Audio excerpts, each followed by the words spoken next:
പെട്ടെന്ന് ഭയങ്കരമായ ഒരു ശബ്ദം കേട്ട് അവൻ തിരിഞ്ഞു നോക്കി. കടിച്ചു കീറാൻ മുന്നോട്ട് വന്ന സിംഹങ്ങളെ കണ്ടപ്പോൾ അവനൊരു ഉപായം തോന്നി.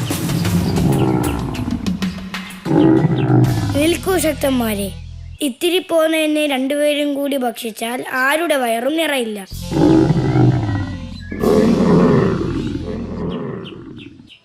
നിങ്ങളിൽ കൂടുതൽ ശക്തിയുള്ളവൻ എന്നെ ഭക്ഷിക്കട്ടെ.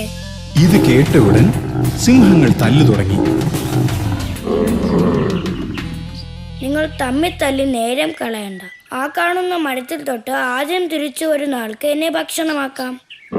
ഇത് കേൾക്കേണ്ട താമസം മരത്തിൽ തൊടാനായി മണ്ടന്മാരായ സിംഹങ്ങൾ ഓടി. മാൻകുട്ടി പിന്നെ ഒന്നും ആലോചിച്ചില്ല. അവൻ ജീവനും കൊണ്ട് പാഞ്ഞു. ഓടി ഓടി അവൻ തന്റെ അമ്മയുടെ അരികിലെത്തി. തന്റെ തെറ്റു മനസ്സിലാക്കിയ അവൻ അമ്മയോട് മാപ്പ് പറഞ്ഞു.